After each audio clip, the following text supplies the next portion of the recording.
Hi kabayan, magandang umaga sa inyo. Ito nga pala ang Comombo Temple at ito ay matatagpuan sa gitna ng Luxor at Aswan. Well, ito nga Comombo Temple ay kakaiba or unique dahil sabi nga ng iba, ito ay perfectly symmetrical. Parang dalawang templo sa loob ng isang istruktura. Bibihira ito sa sinaunang Egypt. Pero ang ipapakita ko sa inyo ay ang bandang nasa kaliwang bahagi ng templo na kung tawagin nga nila ay ancient medical relief. Kumbaga, sinaunang medisina ng Egypt. Well, ang isa sa mga pinasikat na ukit ay nagpapakita ng sinaunang mga kagamitan pang-opera tulad ng scalpel forceps at iba pang instrumento. Well, itinuturin din itong patunay na napaka-advance nga ng medisina sa mga sinaunang Egyptian. Libu-libong taon na ang nakakalipas. Nabubulol pa ako. At dito nga kabayan ay ipinapakita din na malalim ang kaalaman nila sa panggagamot, operasyon at pangangalaga sa kalusugan.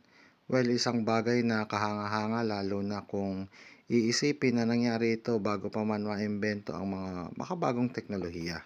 At well, dito nga natin makikita na talagang patunay na ang sinaunang Egypt ay hindi lang mayaman sa kultura, arkitektura, kundi pati na rin sa larangan ng agham at medisina. Well, iba pa rin talaga pag nakikita mo lang sa video at lalo na sa personal kabayan ay talaga namang iba ang feeling.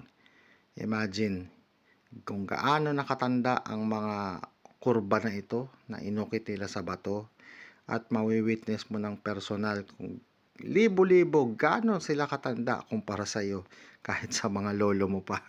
Well, sa mga susunod nating mga videos ay ilalahad natin dito yung kuha natin gamit naman yung phone ni Mrs. na actually napakaganda at napakalinaw. Sobrang dami ng tao, Lord, sa totoo lang.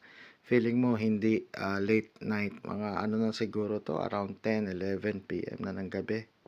Actually, after nitong tour namin ay pagbaba mo ng temple, meron pa diyang mga mummified na mga buhaya na mga nahuli nila dati sa Aswan at nakapreserve. Meron din po tayong video nun. Kaya naman po, huwag nyo pong kalimutang mag-subscribe. Libre po iyan. Yung mga subscription sa Facebook at TikTok, yun po yung may bayad. Pero dito sa YouTube, papaalala ko, absolutely free.